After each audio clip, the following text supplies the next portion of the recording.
स्वागत है आपका आज के एपिसोड में। चलिए शुरुआत करते हैं पिछले अभ्यास प्रश्न से। किसान उत्पादक संगठनों के संबंध में निम्नलिखित कथनों पर विचार कीजिए। 1. ये किसानों के एक समूह द्वारा गठित विधिक संस्था है जिसके हित और लक्ष्य समान होते हैं। 2. ये विभिन्न कानूनी स्वरूपों के अंतर्गत पंजीकृत हैं जैसे सहकारी समितियां, कंपनियां, ट्रस्ट या सोसाइटी आदि। 3. इसका उद्देश्य लघु एवं सीमांत किसानों की उपज और सौदेबाजी की शक्ति को एकत्रित करके उसे वित्त और बाजार तक बेहतर पहुंच प्रदान करना है। उपर्युक्त में से कितने कथन सही है या सही हैं?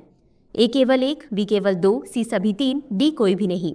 इस प्रश्न का सही उत्तर है विकल्प सी सभी 3। चलिए देखते हैं इसके विश्लेषण को। किसान उत्पादक संगठन किसानों के एक समूह द्वारा गठित विधिक संस्था है जो समान हितों और लक्ष्यों को साझा करती है, अतः कथन 1 सही है। ये सहकारी समितियों, कंपनियों, ट्रस्टों या समितियों जैसे विभिन्न कानूनी रूपों के तहत पंजीकृत हैं, अतः कथन 2 सही है। एफपीओ का उद्देश्य लघु एवं सीमांत किसानों को उनकी उपज और सौदेबाजी की शक्ति को एकत्रित करके वित्त और बाजारों तक बेहतर पहुंच प्रदान करना है, अतः कथन 3 सही है। तो चलिए शुरुआत करते हैं आज के एपिसोड की पहले प्रश्न से। निम्नलिखित विशेषताओं पर विचार कीजिए। 1. यह अफ्रो अल्पाइन पारिस्थितिकी तंत्र में कृंतकों का एक विशेष शिकारी है। 2. यह उष्णकटिबंधीय वनों के ऊपर उच्च तुंगता वाले आकाशद्वीपों में पाया जाता है। 3. इसका आहार लाल गर्म पोकर फूलों का मकरंद है। निम्नलिखित में से कौन सी प्रजाति उपर्युक्त विवरण से सबसे सटीक रूप से मेल खाती है? ए. पहाड़ी जेब्रा, बी. इथियोपियाई भेड़िया, सी. गेल्डा बबून, डी. वालिया आइबेक्स। इस प्रश्न का सही उत्तर है विकल्प बी, इथियोपियाई भेड़िया। चलिए देखते हैं इसके विश्लेषण को। इथियोपियाई भेड़िया एक विशिष्ट कृंतक शिकारी है जो अफ्रीकी अल्पाइन पारिस्थितिकी तंत्र का मूल जीव है और विशेष रूप से इथियोपियाई हाईलैंड्स में पाया जाता है।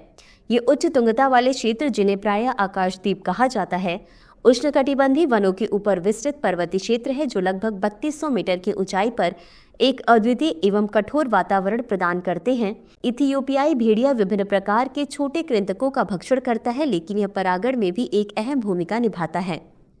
इथियोपियाई भेड़िया इथियोपियाई रेड हॉट पोकर फूलों के रस का सेवन करता है, जो एक लाल और पीले रंग का फूल है जो मीठा पराग उत्पन्न करता है और अनेक परागकणों को आकर्षित करता है। वह अपने मुंह के आगे वाले भाग पर पराग स्थानांतरित करके परागण में सहायता करता है, अतः विकल्प बी सही है। अगला प्रश्न है, टैक्स बॉयंसी के संबंध में निम्नलिखित कथनों पर विचार कीजिए। 1. यह सकल घरेलू उत्पाद में परिवर्तन के प्रति कर राजस्व की प्रतिक्रियाशीलता को मापता है। 2. जब कोई कर उछाल वाला होता है तो कर की दर बढ़ाए बिना ही उसका राजस्व बढ़ जाता है। उपर्युक्त कथनों में से कौन सा या कौन से सही है या सही है? ए केवल 1, बी केवल 2, सी 1 और 2 दोनों, डी न तो 1 और न ही 2। इस प्रश्न का सही उत्तर है विकल्प सी 1 और 2 दोनों। चलिए देखते हैं इसके विश्लेषण को। कर बॉयंसी को कर राजस्व की वृद्धि दर और सकल घरेलू उत्पाद की वृद्धि दर के अनुपात के रूप में परिभाषित किया जाता है। यह अर्थव्यवस्था के उत्पाद में परिवर्तन के लिए कर राजस्व की अनुक्रियाशीलता को मापता है, अतः कथन 1 सही है।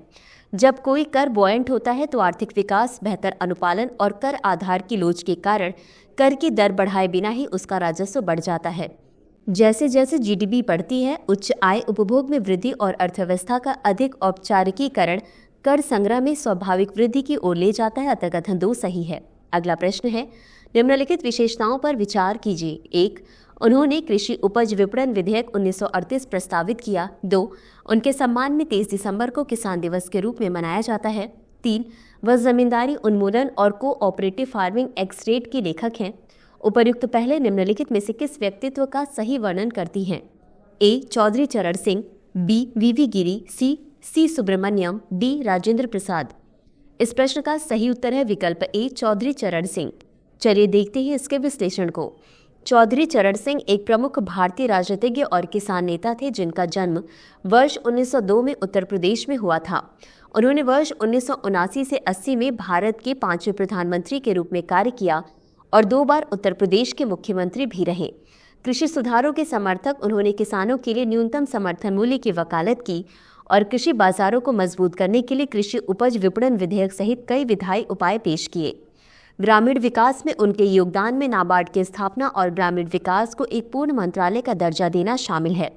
किसान दिवस 23 दिसंबर को किसानों के सम्मान और श्री चौधरी चरण सिंह की जयंती के उपलक्ष्य में मनाया जाता है।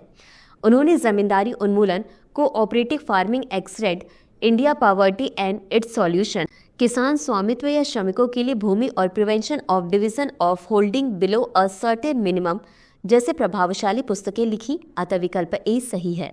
अगला प्रश्न है, निम्नलिखित कथनों पर विचार कीजिए। 1. सकल घरेलू उत्पाद किसी निश्चित अवधि में किसी अर्थव्यवस्था में उत्पादित सभी अंतिम वस्तुओं और सेवाओं का योग है। 2. बाजार मूल्य पर सकल घरेलू उत्पाद की गणना जीवीए से सब्सिडी घटाकर और सरकार द्वारा अर्जित करों को जोड़कर की जाती है। उपर्युक्त कथनों में से कौन सा या कौन से सही है या सही है? ए केवल 1, बी केवल 2, सी 1 और 2 दोनों, डी न तो 1 और न ही 2। इस प्रश्न का सही उत्तर है विकल्प सी 1 और 2 दोनों। चलिए देखते हैं इसके विश्लेषण को। जीडीपी किसी निश्चित समयावधि में अर्थव्यवस्था में उत्पादित अंतिम वस्तुओं और सेवाओं के कुल मूल्य को दर्शाता है, जो यह सुनिश्चित करता है कि केवल वे वस्तुएं ही शामिल की जाएं जिन्हें आगे संसाधित नहीं किया जाता है, अतः कथन एक सही है। बाजार मूल्य पर जीडीपी की गणना विशेष रूप से जीडीपी को जीवीए से करों को जोड़कर और सब्सिडी को घटाकर की जाती है। यह जीडीपी को जीवीए से अधिक बनाता है जब कर सब्सिडी से अधिक होते हैं, अतः कथन 2 सही है। अगला प्रश्न है, निम्नलिखित कथनों पर विचार कीजिए। 1. लघु कृषक कृषि व्यवसाय कंसोर्टियम सहकारिता मंत्रालय द्वारा प्रवर्तित एक स्वायत्त निकाय है। 2. एसएफएसी मूल्यवर्धित प्रसंस्करण और विपणन संपर्क के लिए अपनी उद्यम पूंजी सहायता योजना के माध्यम से लघु कृषि व्यवसाय के विकास को बढ़ावा देता है। उपर्युक्त कथनों में से कौन सा या कौन से सही है या सही है? ए केवल 1, बी केवल 2, सी 1 और 2 दोनों, डी न तो 1 और न ही 2। इस प्रश्न का सही उत्तर है विकल्प बी केवल 2। चलिए देखते हैं इसके विश्लेषण को। लघु कृषक कृषि व्यापार संघ की स्थापना वर्ष 1994 में सोसाइटी पंजीकरण अधिनियम 1860 के अंतर्गत कृषि एवं किसान कल्याण मंत्रालय द्वारा प्रवर्तित एक स्वायत्त निकाय के रूप में की गई थी, अतः कथन एक सही नहीं है। एसएफएसी मूल्यवर्धित प्रसंस्करण और विपणन संबंधों के लिए अपनी उद्यम पूंजी सहायता योजना के माध्यम से छोटे कृषि व्यवसाय के विकास को बढ़ावा देता है, अतः कथन 2 सही है। वीसीए योजना में से एक जो कृषि व्यवसायों को समर्थन देने पर केंद्रित है, विशेष रूप से मूल्यवर्धित प्रसंस्करण और विपणन संबंधों के विकास से संबंधित है। अगला प्रश्न है, मौद्रिक नीति के विभिन्न साधनों के संबंध में निम्नलिखित कथनों पर विचार कीजिए। 1. बैंक दर वह दर है जिस पर आरबीआई विनिमय पत्र या अन्य वाणिज्यिक पत्रों को खरीदने के लिए तैयार होता है। 2. सांविधिक तरलता अनुपात वह औसत दैनिक अधिशेष है जिसे किसी बैंक को अपनी शुद्ध मांग और सावधि देयताओं के अधिसूचित प्रतिशत के हिस्से के रूप में भारतीय रिजर्व बैंक के पास बनाए रखना आवश्यक होता है। उपर्युक्त कथनों में से कौन सा या कौन से सही है या सही है? ए केवल 1, बी केवल 2, सी 1 और 2 दोनों, डी न तो 1 और न ही 2। इस प्रश्न का सही उत्तर है विकल्प ए केवल 1। चलिए देखते हैं इसके विश्लेषण को। बैंक दर यह वह दर है जिस पर आरबीआई विनिमय बिल या अन्य वाणिज्यिक पत्रों को खरीदने के लिए तैयार होता है। बैंक दर आरबीआई अधिनियम 1934 के धारा 49 के तहत प्रकाशित की जाती है, अतः कथन 1 सही है। सांविधिक तरलता अनुपात यानी एसएलआर एनडीटीएल के वह भाग जिसे बैंक को सुरक्षित और तरल परिसंपत्तियों जैसे भारमुक्त सरकारी प्रतिभूतियां, नकदी और सोने के रूप में बनाए रखना आवश्यक होता है। एसएलआर में परिवर्तन प्रायः निजी क्षेत्र को ऋण देने के लिए बैंकिंग प्रणाली में संसाधनों की उपलब्धता को प्रभावित करते हैं, अतः कथन 2 सही नहीं है। अगला प्रश्न है, यूएनएफसीसीसी के COP29 के संबंध में निम्नलिखित कथनों पर विचार कीजिए। 1. इसका समापन दुबई, संयुक्त अरब अमीरात में हुआ। 2. भारत ने जैविक अपशिष्ट से मीथेन को कम करने पर COP29 घोषणा का समर्थन किया। उपर्युक्त कथनों में से कौन सा या कौन से सही है या सही है? ए केवल 1, बी केवल 2, सी 1 और 2 दोनों, डी न तो 1 और न ही 2। इस प्रश्न का सही उत्तर है विकल्प डी न तो 1 और न ही 2। चलिए देखते हैं इसके विश्लेषण को। हाल ही में जलवायु परिवर्तन पर संयुक्त राष्ट्र फ्रेमवर्क कन्वेंशन पार्टियों का सम्मेलन 29 बाकू अजरबैजान में संपन्न हुआ। इस सम्मेलन में लगभग 200 देशों ने वैश्विक जलवायु चुनौतियों से निपटने के उद्देश्य से समझौतों पर बातचीत की, अतः कथन 1 सही नहीं है। इसमें सभी हितधारकों से वर्ष 2035 तक सभी सार्वजनिक और निजी स्रोतों से जलवायु वित्त पोषण को मीथेन को कम करने पर घोषणा, अमेरिका, जर्मनी, ब्रिटेन और यूएई सहित 30 से अधिक देशों ने जैविक कचरे से मीथेन कम करने पर COP29 घोषणा का समर्थन किया। भारत हस्ताक्षरकर्ता नहीं है, अतः कथन 2 सही नहीं है। अगला प्रश्न है, परीक्षा सुधार सिफारिशों के संबंध में निम्नलिखित कथनों पर विचार कीजिए। 1. इसरो के पूर्व अध्यक्ष के राधाकृष्णन की अध्यक्षता में एक पैनल ने राष्ट्रीय प्रवेश परीक्षाओं की पारदर्शिता और दक्षता में सुधार की सिफारिश की थी। 2. सुधार समिति ने इन परीक्षाओं की सुरक्षा के प्रबंधन में केंद्र और राज्यों के बीच चुनाव की तरह स्तरीय सहयोग की सिफारिश की। उपर्युक्त कथनों में से कौन सा या कौन से सही है या सही है? ए केवल 1, बी केवल 2, सी 1 और 2 दोनों, डी न तो 1 और न ही 2। इस प्रश्न का सही उत्तर है विकल्प सी। चलिए देखते हैं इसके विश्लेषण को। राष्ट्रीय प्रवेश परीक्षाओं की पारदर्शिता में सुधार हेतु सिफारिशें।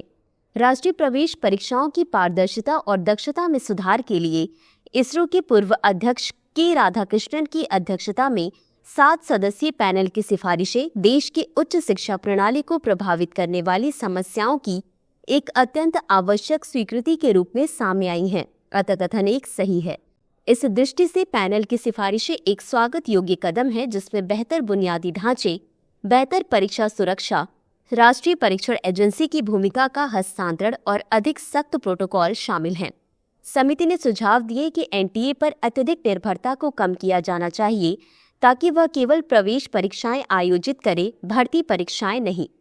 समिति ने इन परीक्षाओं की सुरक्षा के प्रबंधन में केंद्र और राज्यों के बीच चुनाव जैसे स्तरीय सहयोग एवं उम्मीदवारों के बायोमेट्रिक सत्यापन के लिए डिजी यात्रा मॉडल के अनुरूप डिजी एग्जाम प्रणाली की भी सिफारिश की। अतः कथन 2 सही है। अगला प्रश्न है, राष्ट्रीय प्राकृतिक खेती मिशन के संबंध में निम्नलिखित कथनों पर विचार कीजिए। 1, इसका उद्देश्य कृषि एवं किसान कल्याण मंत्रालय के तहत एक स्वतंत्र केंद्रीय क्षेत्र योजना के रूप में प्राकृतिक खेती को बढ़ावा देना है।